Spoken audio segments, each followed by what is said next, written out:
Hello, fellow travelers.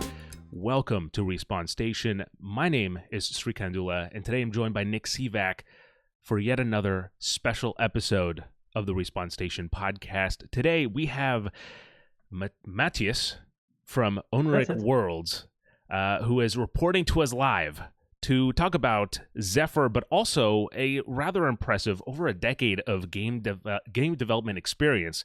And over the next hour, we're going to talk about, obviously, the upcoming game, but also, look, I'm very, very intrigued, Matthias, about your experience. So apart from just being a game dev, you have you went to school for computer science, and you have a PhD in image processing.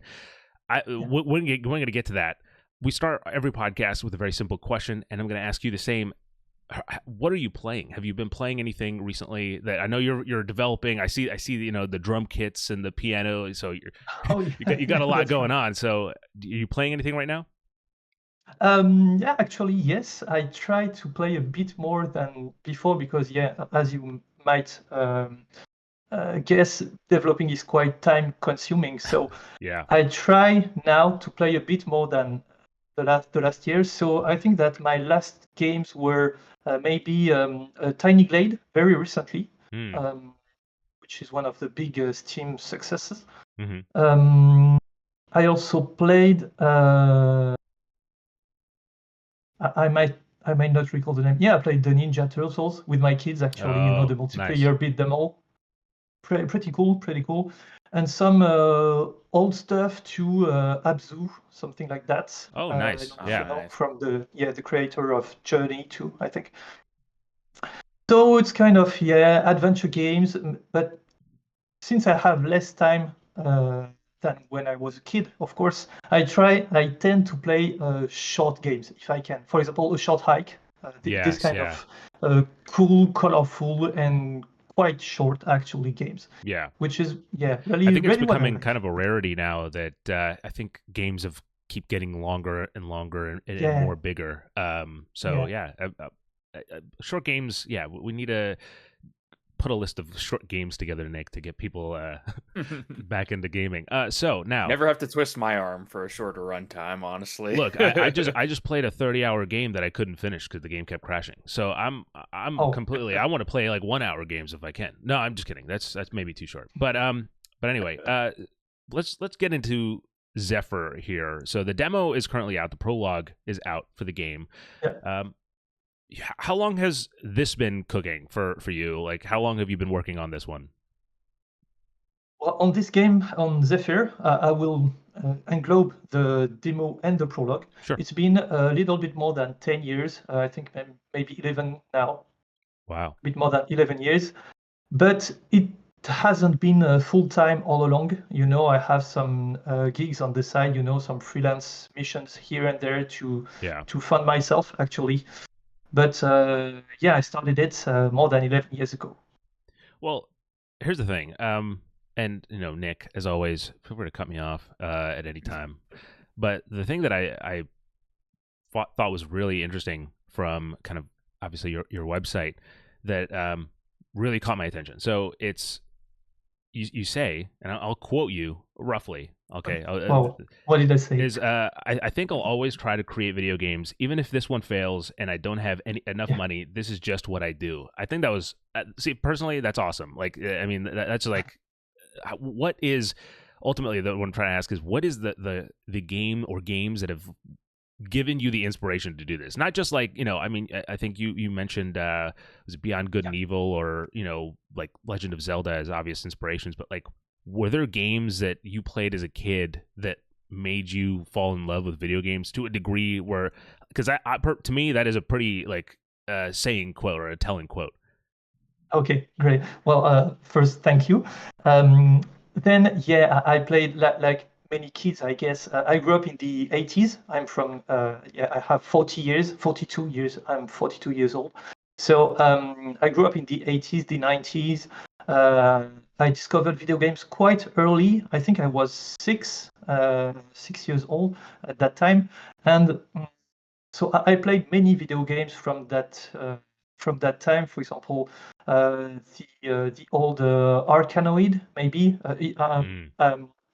I never had consoles, but I had a quite old computer which was known by the name of M05 by Thomson. It was very old dinosaur computer, you know.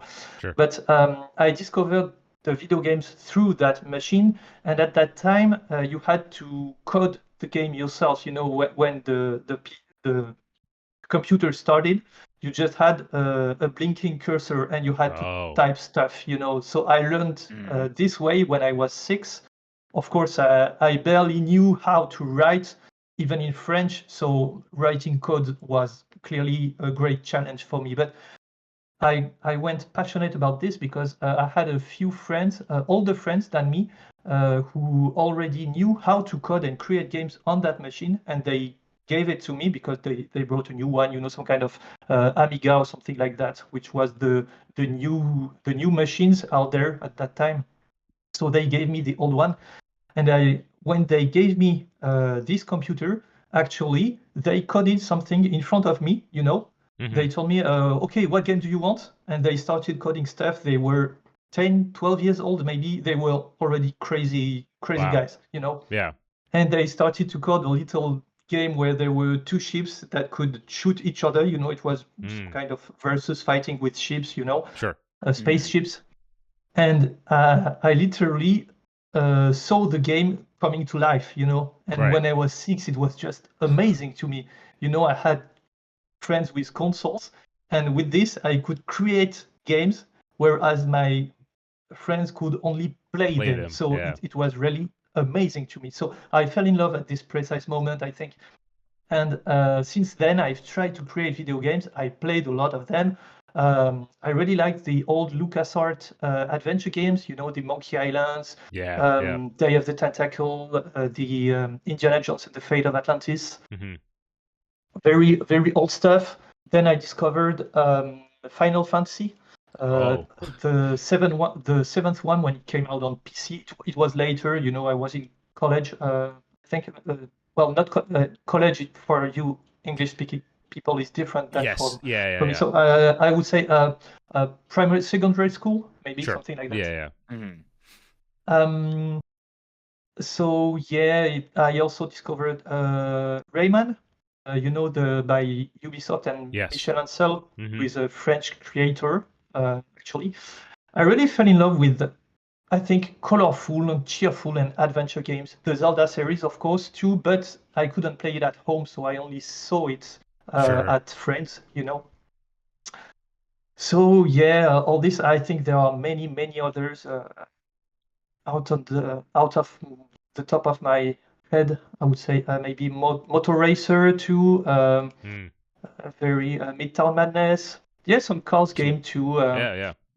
Well, it was the old school, the you know, the old days of video gaming. Yeah. I actually wanted to cut in here because I also noticed when I played the demo, the you know, you have a little splash screen that talks about how the game's, you know, been in various stages of development for the last 11 years, and I'm curious because anytime that, you know, from like a consumer perspective, you know, you hear about these games that have a very lengthy development cycle, I'm always curious, like, you know, if stuff from like the early days of your development is still like in the game, or like has like the game iterated like a ton over the last couple of years and kind of like, you know, sanded off whatever those initial kind of concepts. Did it start off as a were. platformer, or, you know? Yeah.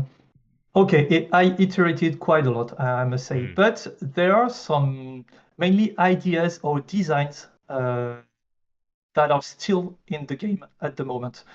If you're quite curious, you can check out my blog where I have very old early builds of the game, where there are no textures, no avatars, no paints, no whatever. The animations are just crappy, and yeah. So you can find very old builds of ZEFYR when it wasn't even called ZEFYR actually. So yeah, but the main idea was pretty there from the start. I just shaped it on the way and improved it, I hope, at least. So Yeah, for sure.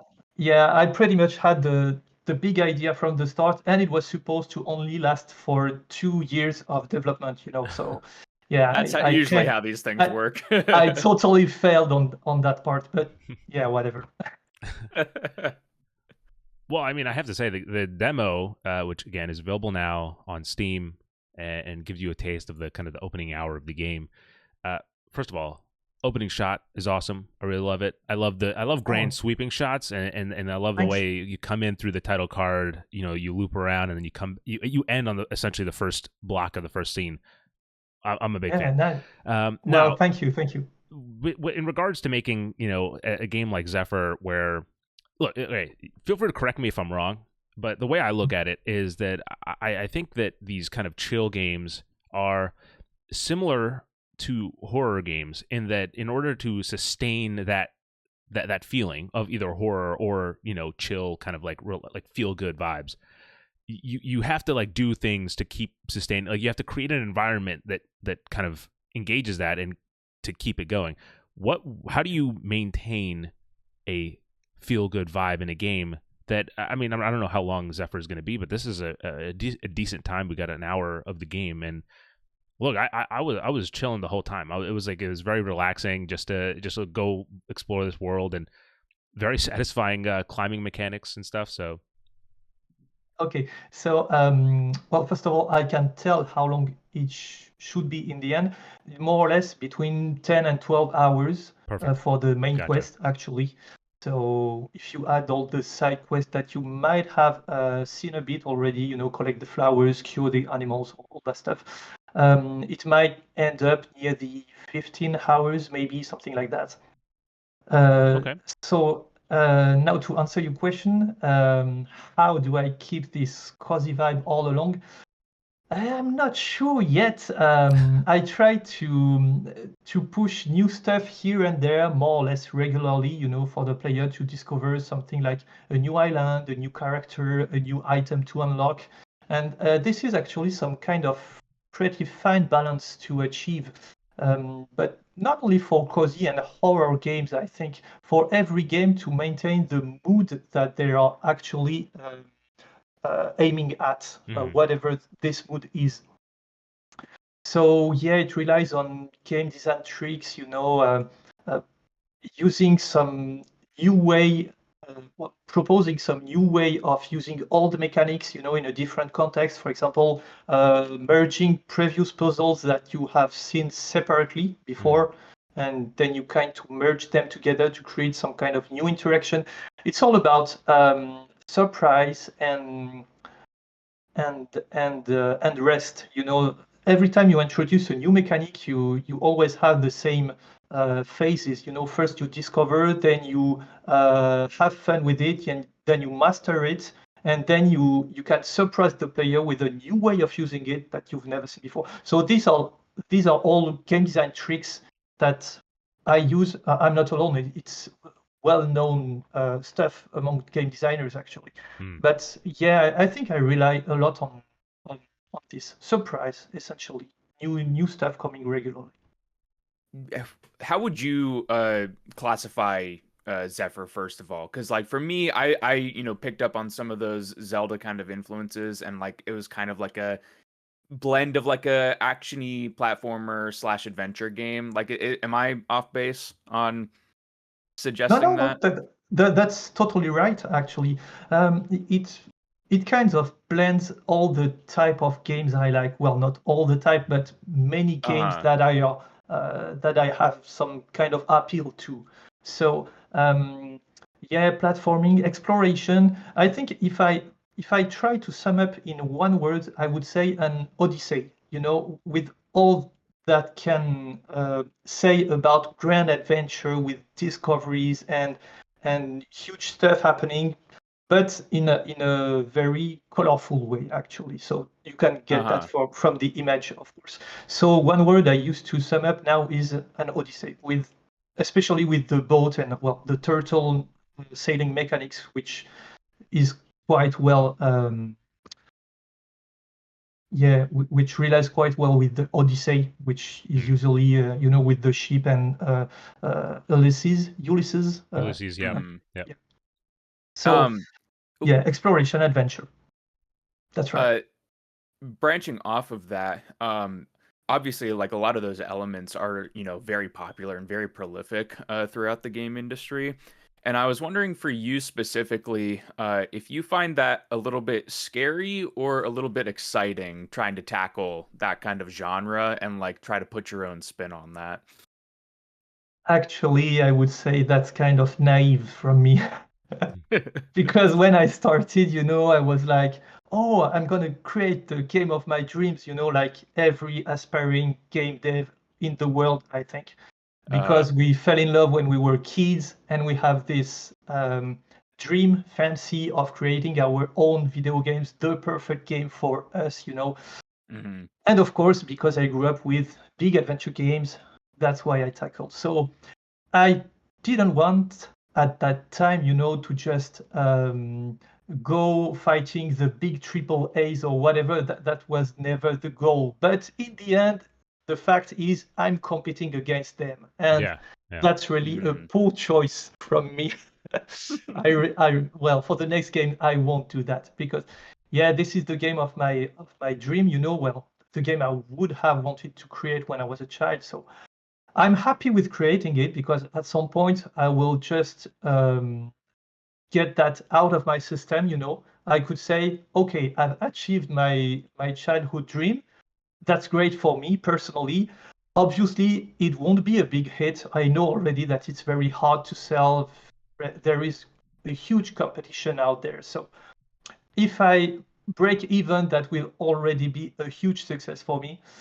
Mhm. And yeah, that's a bit. The more I spend time on it, the more stressing it is because I invest time, I invest money, and I'm not sure Mhm. yet that I can break even. Even at that point. So I would say that's a bit stressing, but that wasn't a clear choice from me at the beginning. Actually, I was Mm. much Mhm. younger, much naive. I didn't think about that. Actually. Mm.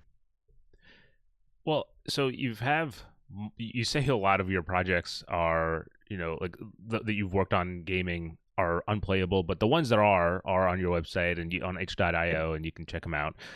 Do you think, I mean, you might have sort of answered this, but I want to kind of ask it more definitively. Do you think that like all of that has led to ZEFYR, or is there another project or game that you think this is all kind of going towards in the end? Like, is there something else that you think, oh, that's my end goal of to do that, or is ZEFYR the kind of the big one, and then you're gonna whatever comes next Okay. shall come next. Okay, right now ZEFYR is the big one, Mm-hmm. really. This is what I focus all my energy Mm-hmm. on. I have lots of mini games that you can see on my website, which are more, some side stuff. When I'm sick of working on ZEFYR, I try to free my mind by during the holidays, for example, by creating little stuff, by participating in game jams. I don't know if you know the game jams, but these are really Right. short events where everybody can participate and just create a game in let's say 2 days, something like that. Yeah. So I sometimes I have to refresh my mind by doing something else.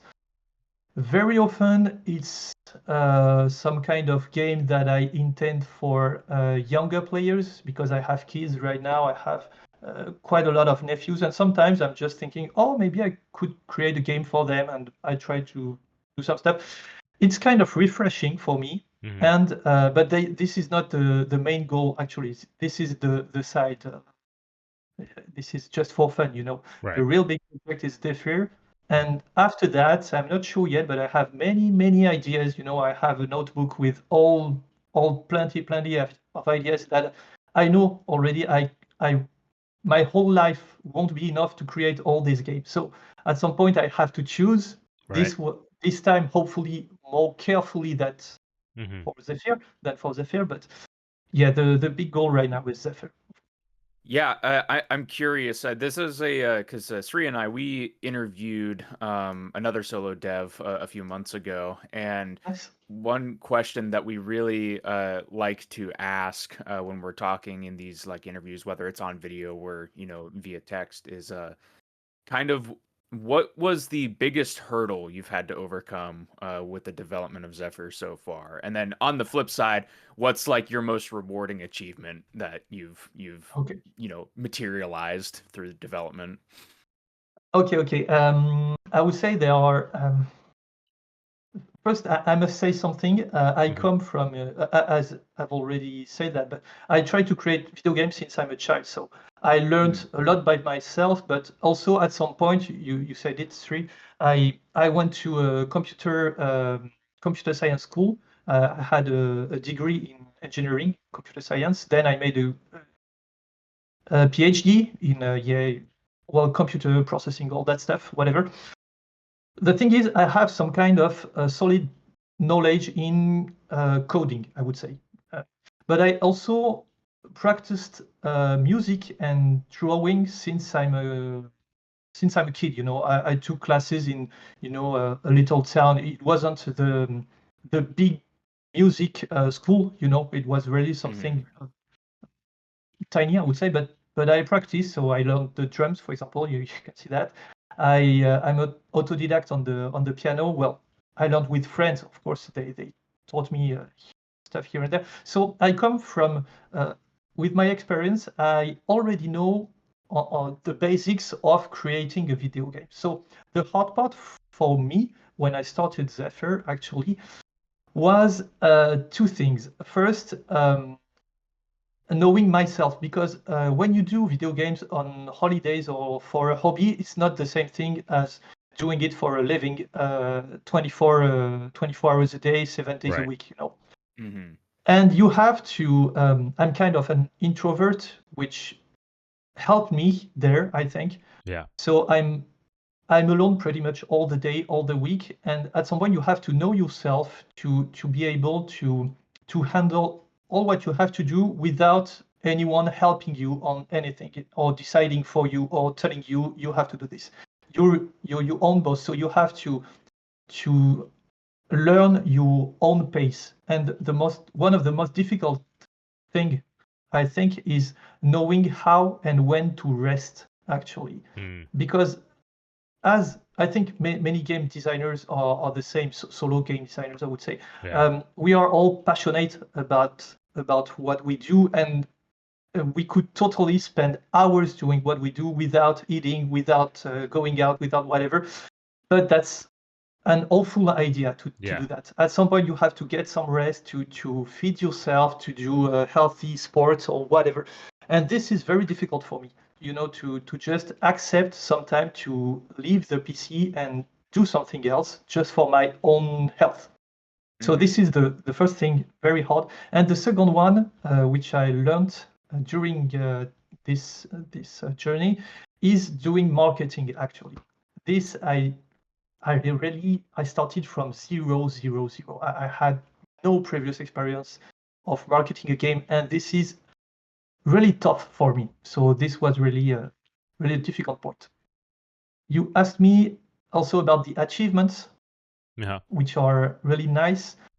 I think as a dev, there are two things. Personally, I'm really happy to see what I had in mind for years, come to reality, at least some kind of reality, because this is all virtual, of course. Yeah. But, this is pretty rewarding.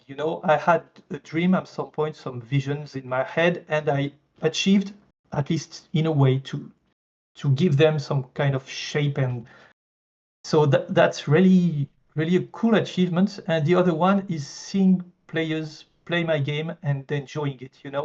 They made me tons of feedback. They gave me tons of feedback, which is really awesome. And it's so cool to see some other people enjoy what you've created. When you're a designer, this is just crazy good stuff. Well, so, I mean, that's it. The demos. You said the demo's gotten feedback. Is there a specific type of feedback you were hoping for, or is it? I mean, again, you have a seemingly strong vision for what you want, or maybe what childhood Matthias wanted that you're kind of bringing to life. Yeah. Is there?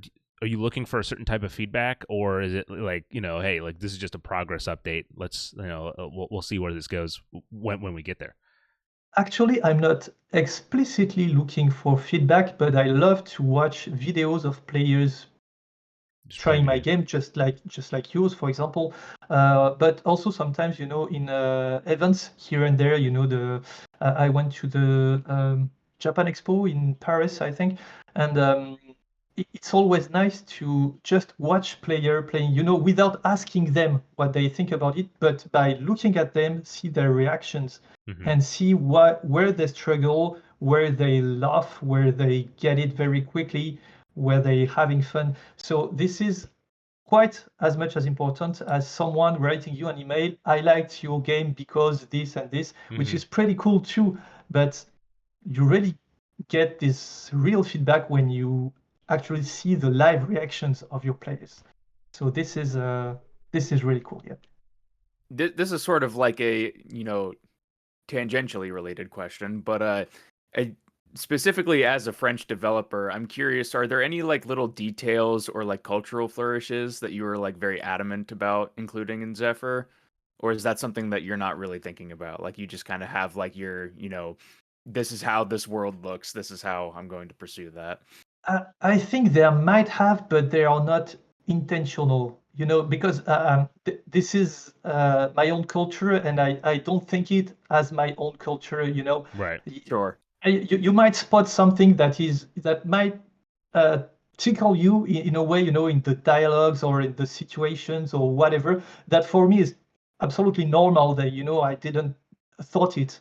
But I think some people might spot things here and there. There are a few Easter eggs, but they are not really French related. I don't think so. Uh, Nonetheless, I think the English translation, I did it myself with my wife, who speaks a better English than me, who corrected me along the way. But I think we still have work on that. You might have spotted here and there a few strange wording, or sentences. I'm not sure about that. So I hope that's the only French touch that you would find in the game. Well, look, we're about halfway through, and I think I want to broaden this out to not just ZEFYR, but just kind of generally game development wise.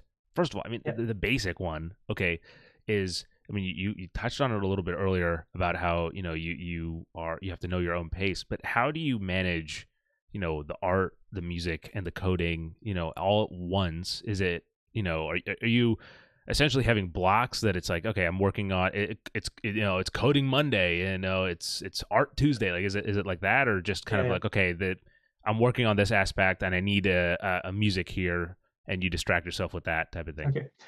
Yeah, no, there's no coding Monday or Tuesday Dang art it. or whatever. No, it's not like that. At least mainly not like that. When I try to create game, what I go for first is having a playable prototype. Maybe because I come from a computer science background, maybe that's Mm. the point. So I focus first on the interaction. Hmm. There are cubes everywhere. It's all white, but whatever. You can move something. You can interact. So that's the first goal. And then on top of that, I try to add what is the most important. That is to say, every day or every week, every month, it depends. I try to assess what is missing in the game, and I try to prioritize. How do you say that? Prioritize. Prioritize. Yes, thank you. So sometimes it will be a huge bug that I absolutely have to fix because it crashes the saves on the demo, for example. And Mm. the guy who's playing that, I think there's nothing more horrible than to have to start from the beginning again. So this is very first priority. Then I have other things, that are less important or less urgent, I would say. For example, missing music, Hmm. which is it can be a bit annoying or weird, but that's not game breaking. Right. So every once in a while, I try to reassess the order of all the stuff I have to do, and I try to do what's on top of the list. But I can't always work like a robot like this, just first item first, then second.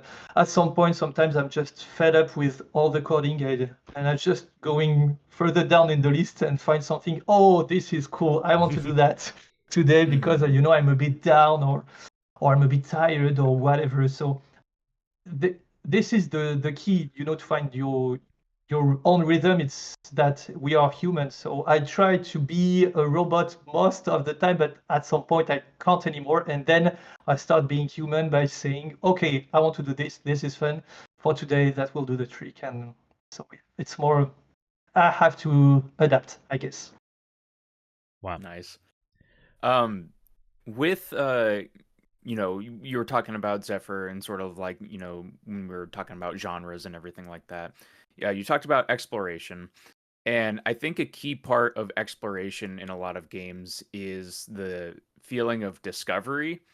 And well, first of all, just like exploring in the various levels and the demo and stuff, like I definitely get like, that kind of open world almost sensation of like, oh, that's an interesting looking building, or that's an interesting looking landscape. I'm gonna go over there and see.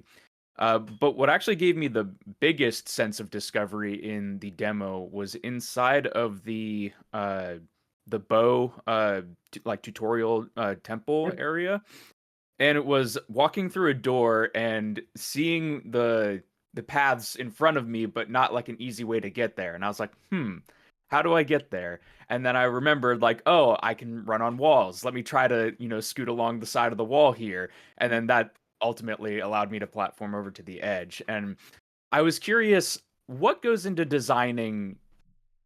creating an element of discovery like that? Like, do you start with like your mechanics and your tool set and kind of pull back from what the player like do you try to put I guess if I were to reset that, do you put yourself in the player's shoes and you're like, what would be an interesting way to, interact with this environment? Or do you kind of have that more methodically planned out and like try to figure out how to piece environments together to fit that vibe?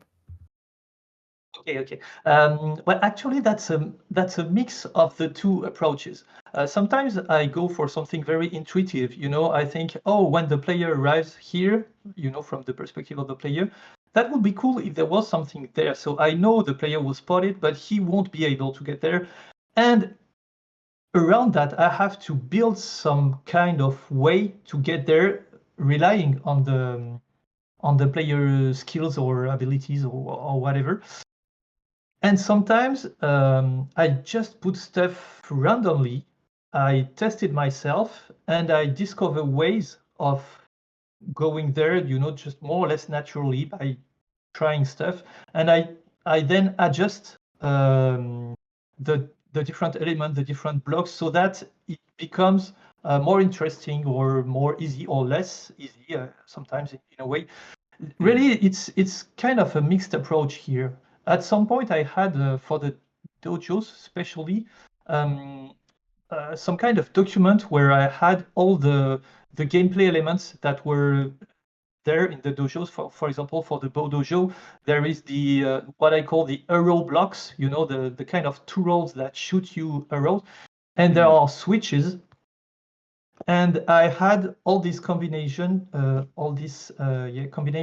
I could make with the player skills. So the player skills are, for example, jump, crouch, climb. And I was thinking, how can I mix the player skills with the gameplay elements that I have so that it proposes something interesting and new on every new room, for example. So every new room is supposed to be some kind of micro challenge that might be quite similar to what you've seen before, but there is a little twist each time, something a bit different. The range is not the same. The position of the arrow is not the same. You have to jump one time, then you have to crouch, then just to make the player experiment everything, every combination. So this is called actually it has a name in game design. I can't recall the name. I think it's the method that was used for designing Rayman Origins or Legends, something like that. I can't recall the actual name of it, sure. but yeah. So yeah, a mix between something very methodical and something more intuitive and player-based. I think in that way, like good game design is almost like mind reading, because like they're like, okay, I know exactly what the player's going to think here. I gotta psych him out here, or lead him on in this way. Is there like a particular discovery you had kind of going through this development process of like, oh, I didn't know that like this would be possible within the game? Because you do have kind of a sort of a playground here that you can kind of explore here. Yeah, totally. I was quite surprised of the creativity of players, Sometimes I really thought, okay, so this is obvious. They will have to do this and this to get through this puzzle or enigma. But when I saw players play the game, they were just struggling on what I thought was the obvious solution, and they kind of became crazy inventive, crazy imaginative with solutions to outcome the obstacles. So, for example, climbing on the wall is pretty much pushed to the limits by the players, trying to make impossible jumps or really, super short, jumps, from one cliff to the other. Yeah, they really pushed that quite hard. And there's also, at some point on the main island, on Eolia Island, there are some big magnetite crystal that you can't get first, because you have to unlock the bow, the staff, the wood staff, to just break them with the charge attack. And some people found that by jumping from very high on the crystal, the impact is powerful enough to break the crystal. Wow.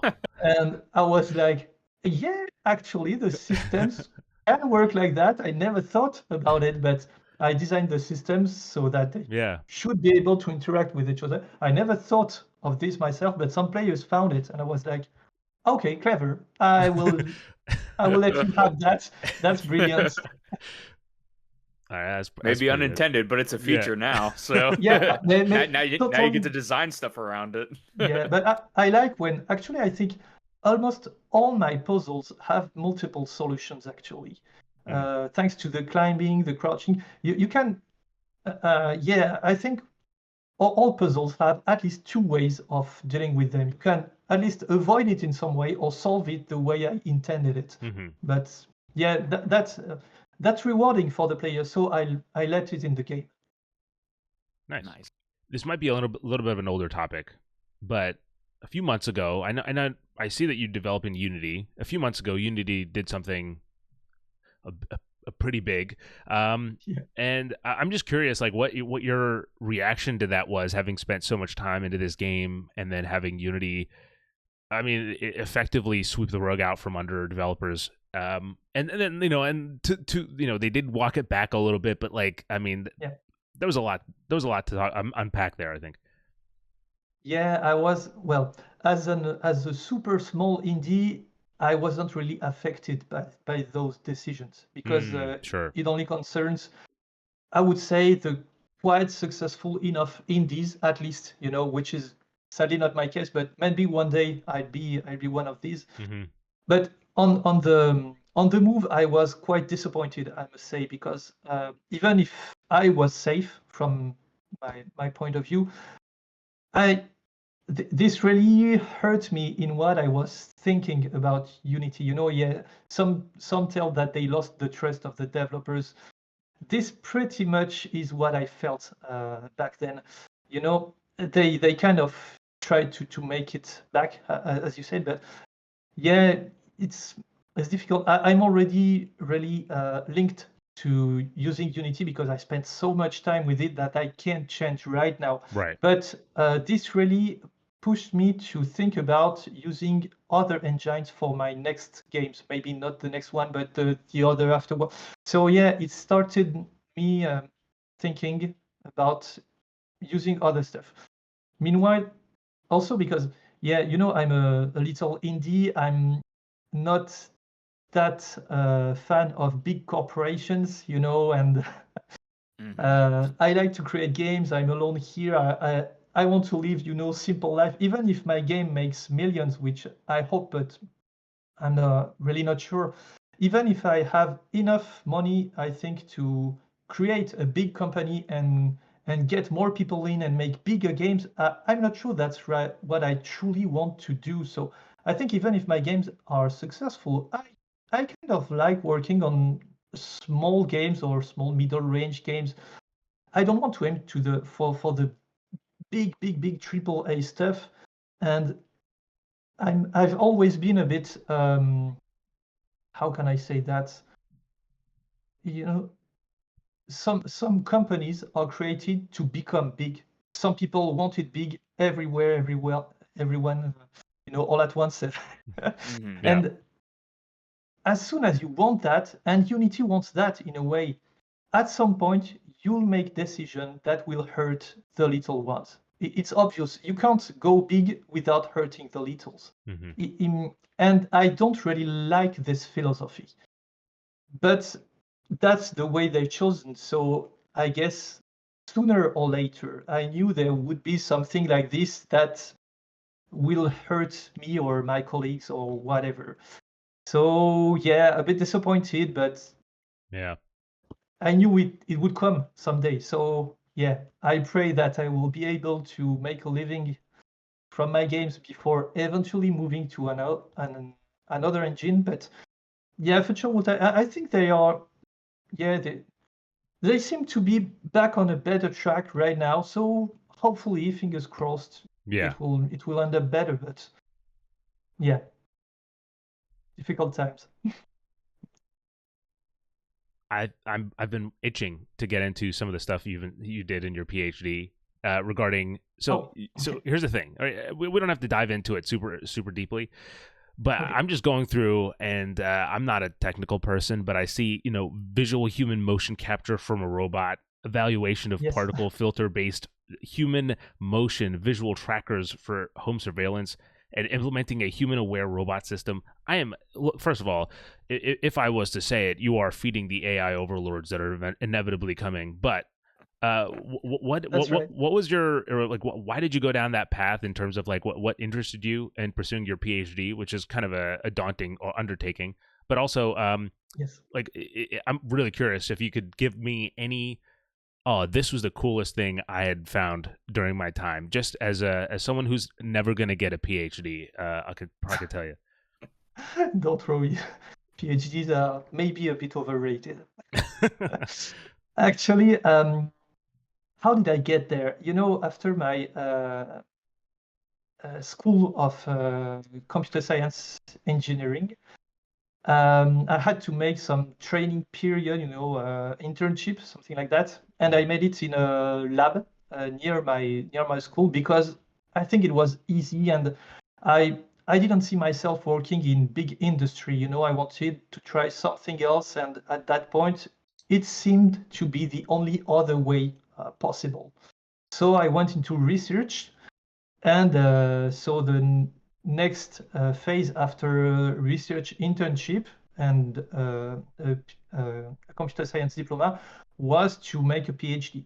So I tried to find some kind of subject that was more or less in line with what I like, that is to say, computer science and image, image, how do you say that? Image processing, image manipulation with algorithm. I've always loved creating 3D stuff, and this was around extracting 3D data from 2D pictures. The robots on which I worked had some cameras, 2D cameras, from which you could recover the 3D scene, with algorithmics and all that stuff.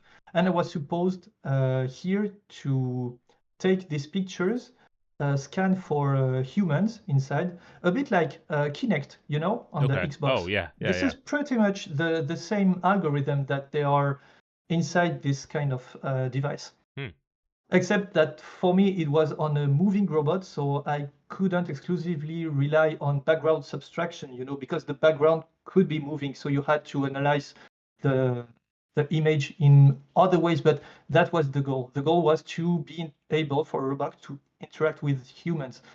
but it was research 20 years ago, so it Sure. wasn't as incredibly awesome that what you can find nowadays, So that's pretty it. But actually, now that I'm looking back, I think I went into my PhD thesis because I wasn't, I hadn't enough courage to just throw myself in the game development because I've always wanted to do that. But at that time, there wasn't any game design schools everywhere in France, at least. Yeah.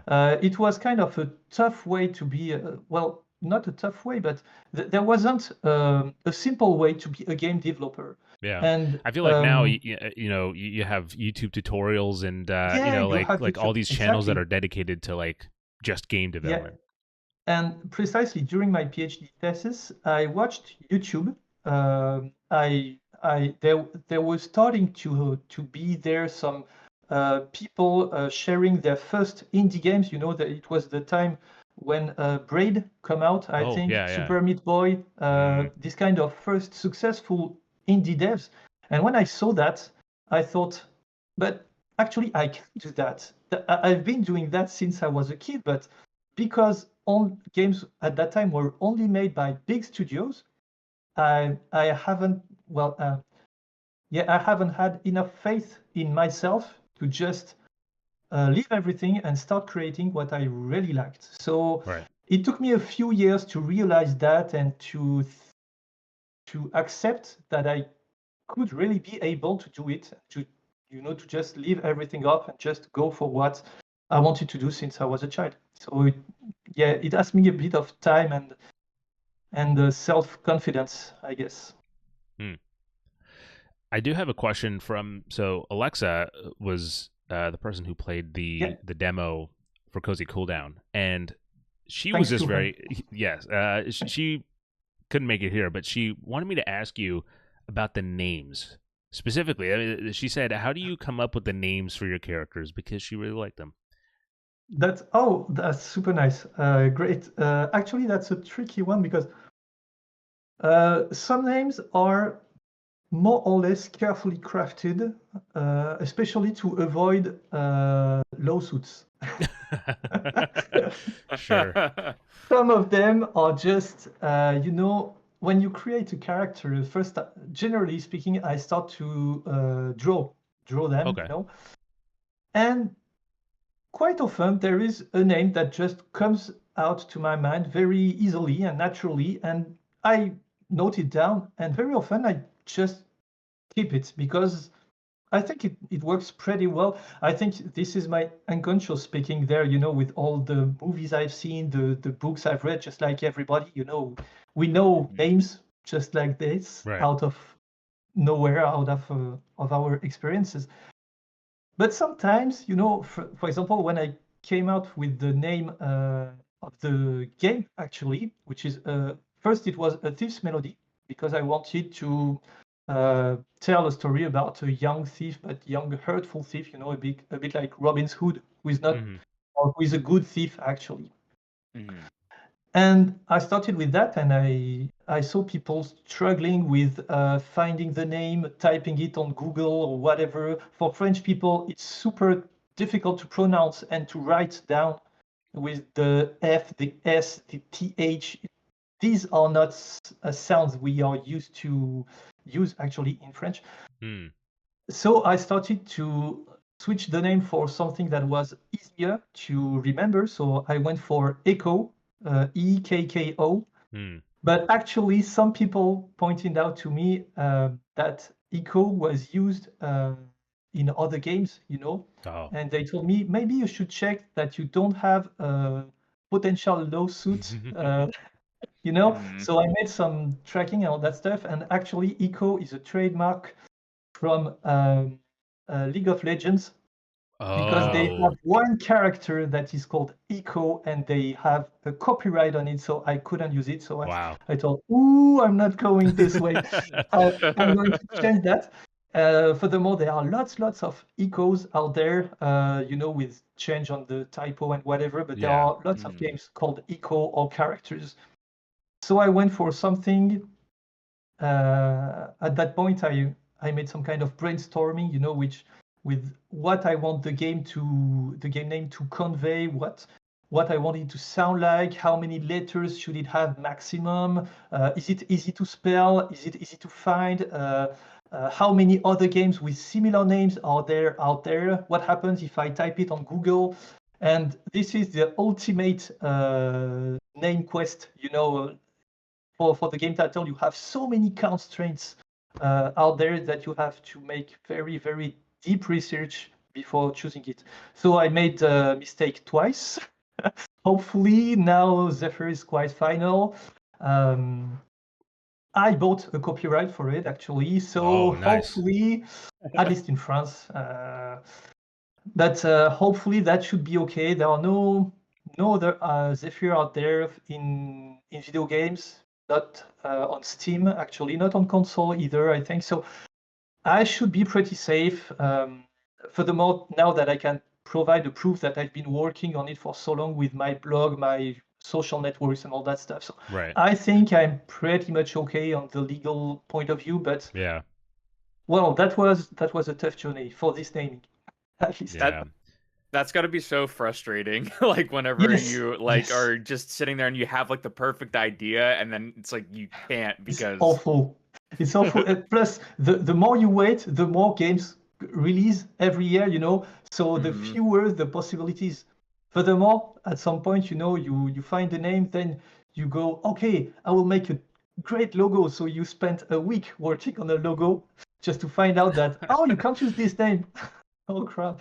I've worked for 1 week for nothing. And, well, yes, I had some up and downs on the way.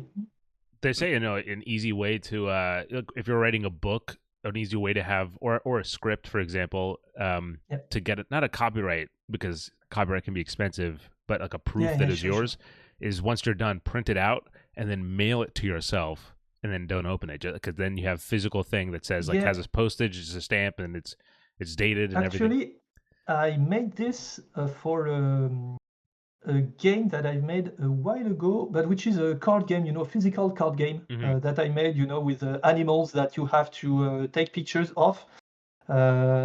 And I had this idea with my wife a while ago. Once again, it was for a present for my nephews, we made at Christmas. So we designed a game where they could take pictures of animals and you have to collect them all.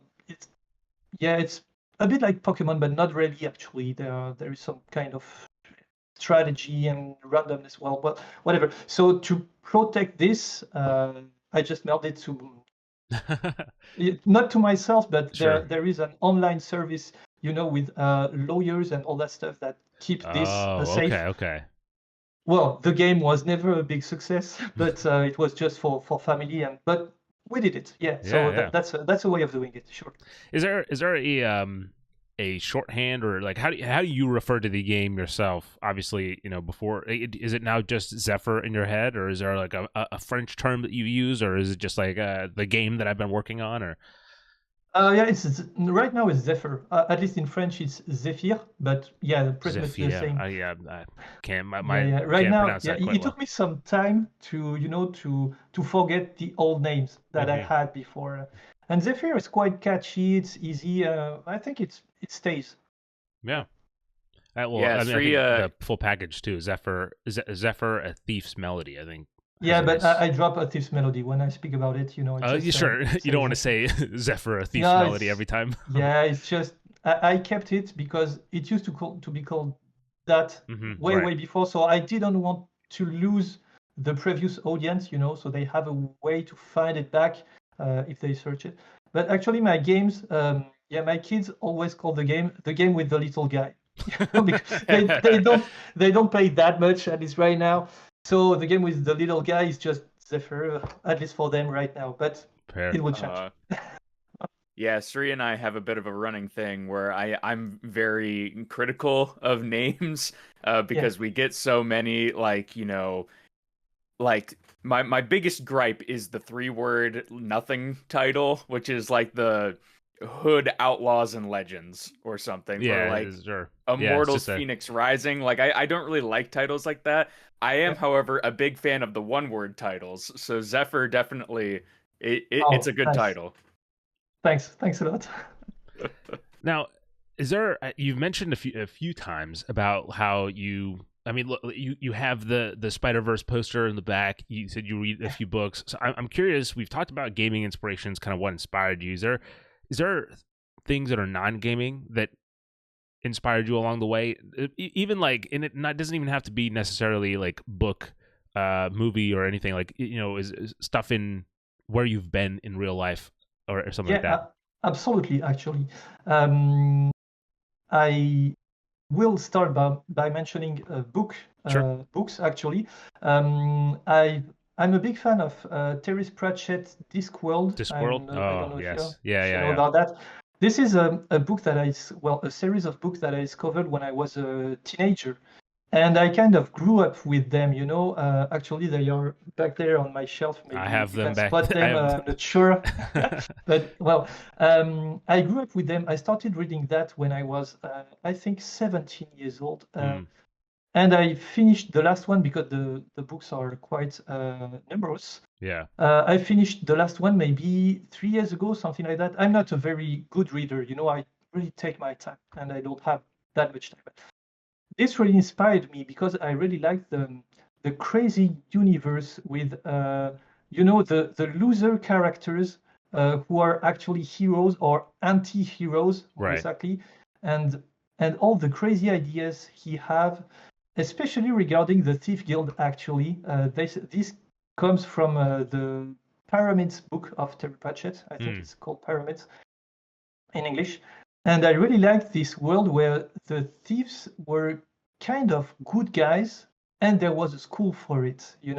So I'm still struggling to make it as interesting as Terry Pratchett books, of course, because my universe is much smaller. I mean, And you're setting yourself there's up for that's a big bar to hit too. I mean, yeah, sure. And the narrative is a bit behind, in my game compared to the gameplay, for example. So I still have lots of work on that part, but the idea came from there. At least a part of it came from there. Then, of course, I was influenced by mangas, I guess, the Dragon Ball. Some people tell me, hey, the turtle is just like the old Sangoku master, Yeah. I don't know what's his name in English, actually. Honestly, the Dragon Ball was the first thing. Like when we got your email and like I saw ZEFYR, I was like, whoa, it kind of looks like a Dragon Ball. But then I saw there was other inspirations. I was like, oh, it makes a lot more sense. But anime, I mean, maybe it's the art style or something. But there's like something there. Do you watch A anime? bit of Is anime. that what you're saying? Or Actually, not that much right now. When I was younger, yeah, a bit, but it wasn't as famous as it is right now. It was yeah. a bit more difficult to find at that time. But regarding the Dragon Ball, what is funny is that I didn't consciously do it. I had at some point, I was influenced by Wind Waker, and I wanted the character to travel on an ocean world, but I was not fan of the boat, because the boat, you have to go where you left it actually to take the boat. And I was thinking, what if you could sail from whatever point you are right now? And I thought you must have something that is following you, but on the water. So it should be some kind of animal, some living creature that follow you. And I came up with the turtle because you have to sit on top, and I didn't want it to go down. So the turtle went out naturally, and some people told me about Dragon Ball, and I thought, oh crap, yes, I think my unconscious totally played me there. But well, so regarding the books, that's it. But I was also influenced by, as you say, places where I've been, especially in England. There's a place called Combe Abbey, which is some kind of old castle. And one time we get there with my wife and her aunt, who lives in England. And it's these kind of old houses with big bricks and red huge carpets on the corridors, and some kind of real big mansions. And at that time I went to explore it. I'm not sure I was allowed to do that, but I was really amazed by the beauty of it. And I kind of got a few designs here and there, a few photos, and in a sense it influenced one island on my game. plus many other things. Sometimes I'm influenced by my dreams, by when I go for a walk outside here. I just noticed stuff here and there, and I get this in my head. For example, at some point, I was on the bridge near in Toulouse, which is the big city nearby where I live. I was on this bridge, and it was, I think, the evening or something like that. The sky was really pink, yellow, and there were I don't know how many birds on the river, and suddenly they all took off simultaneously. It was just crazy. I was just watching this, and I saw this. I want this in my game. So it's not right now, but it's planned. At some point in my game, you can go through a huge pack of birds with your turtle, and they should just fly away. So yeah, many influences, I think. I try to keep a sketchbook with me all the time to just write down every bit of inspiration here and there. Nice. Yeah, for sure. So you're definitely I mean, you've mentioned a notebook in the past. So is that how you track your ideas? You just scribble them down when you get them? Nice. That's. I'm a notebook fan. I have to ask that question to everybody. Yeah. We are small, games outlet. You are a, self, acclaimed indie developer. Sure. Do you have any tips for people who maybe haven't made that first jump and want to hop into indie game development? We kind of touched on different things here and there, but like if there's like, any one tip, like if somebody's like really on the fence about hopping in, that you would want to, emphasize or put out there to people. You mean something just to make them step in, or an advice once they step in, where they should start? Okay, the advice to step in is it wasn't one big step for me. It was a small step, then another small one.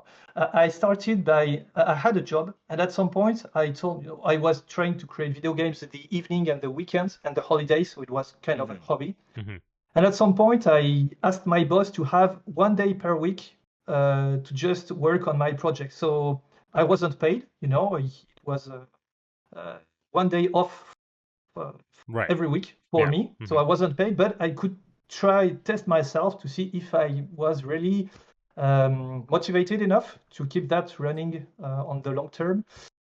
So I started that. Then I quit my job. And then at some point I had some half-time missions, here and there. So it grew up really. Really, it wasn't a one-time big jump. Sure, it was really because I'm quite shy. I don't have self-confidence, and I went there really progressively. Sure. So that's at least was my way of doing it. Just secure myself with a bit of savings. Right. Don't just jump in head first. No savings. Well, at least I'm was sure it could work what I with needed. some people, but yeah. Yeah, this might work for some people's. For some people who are really, I think, people doing the big jump won't really need my advice. I think they are already bold enough, to get there. But for people hesitating, you can go to it little by little, and then once you're in game development, the other advice I would say is this one is even for bold people. I would say go start small. Even if you're a full-time developer, start small, because creating a 10-year-long game is not what you want to do, because during this time lapse, your life will change. For example, when I started, I was single. Then I met someone. Then we had kids. Then we had a house. And when you start, you can eat pasta every day and survive in 2 meter squares, whatever. But when you have kids and a wife and a roof to pay, that's not the same. You absolutely have to have some savings, to have some funding in a way or another. Right. So if you start for a big game, this will be difficult. So if you start with a small game, you have the opportunity to release it without your life changing too much and your constraints changing too much. Plus, you will learn ton of stuff during this journey, because releasing a game in itself, even if it's Pong or even if it's Assassin's Creed, the releasing process is still the same on Steam. So you have to struggle with your Steam page, the capsule, the description, the marketing, getting your game out there, showing it to people, dealing with feedback, dealing with testers, dealing with the press, with the streamers. All that stuff you have to do. We can be a pain, I know. Yeah, even if this is the smallest game on earth. So we'll get a ton of experience, even with a small game. And you won't crush yourself like I would have done if ZEFYR was my first game. Actually, at some point, ZEFYR was my first to-be-released game. But in the process, I thought, I have a lot of advice telling me to release a small game before, so I should do that. And at some point, I choose to release a small animal racing game where I used all the graphical assets that I already have. And I just tried to push this small, it's a Mario Kart-like game, you know. Right. I tried to release it just to see how hard it was. And that was a pretty good idea because I learned a ton of stuff. Of course, the game didn't perform that well, but I'm happy that it was this game that didn't perform that well and not my 10 years long project. So yeah, you absolutely have to start small, especially if you're a solo dev. If you're a team, you might achieve to get something already a bit hypey or whatever. But if you're a solo dev that no one knows you, it's really a tough work there. Wow. So that was the two advices. Well, before we let you go, we have hit an hour, well, over an hour. I have a rapid fire for you. Just a few questions, just to get your answer them as succinctly or as elaborate as you need. So, your favorite game of all time? Beyond Good and Evil. You're holding your breath for the second one. I think it's coming soon. I heard. Okay, while you're coding, do you drink coffee or tea, or neither? Neither, actually. Water. We're water fans over here. Are you an early bird or a night owl? Do you get up early and code or work on the game, or you stay up until midnight? I've been both, actually. Right now, I'm an old chap bird. I would say, I work when the kids are at school and a bit late at night, between 9 p.m. and 11 p.m. And after that, I go to sleep because the next day the kids are up early, so you can't destroy yourself with all night longers, and not anymore. That's fair. If you could if you were on the island, right, and you could take 3 things with you, what would they be? Wow, 3 things with me. Yeah, I think I would take a computer. Sure. Get some game dev in on the island. Yeah, the computer is already enough for many things that I do. Then I would take something to eat, I think. to plant, even if I'm not a good, very good with the garden. What do I like? Maybe potatoes, I think. And then an axe, I think. Just to create your own shelter or something like that. Well, all right. Now, use like a graphics card or something. Yeah, right. If the computer's not too good. Well, now the last one to end the episode. Now, every episode we pick a song that has something to do with the episode, and we add it into a playlist just for like a cool a timeline of our show. For this episode, I was wondering if ZEFYR could have one theme song, and any theme song, and no copyrights, just any song that you think, oh yeah, ZEFYR, it captures the vibe or it captures the tone, it fits the game. What would it be? Do you have one in mind?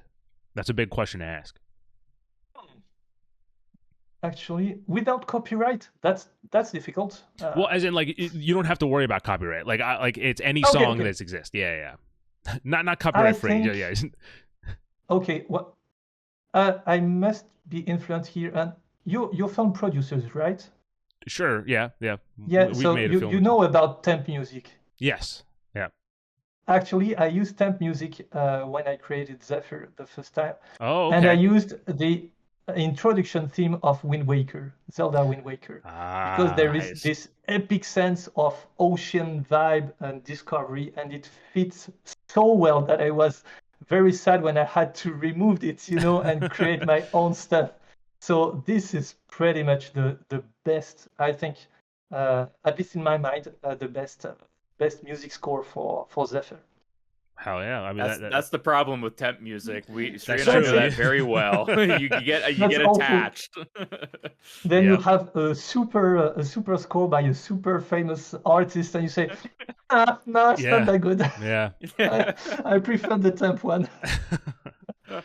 Well, with that said, that brings us to the end of the episode. Matthias, thank you so much for spending the time. Well, thank you a ton. This was a lot of fun. Thanks for having me. This was super fun. Yes.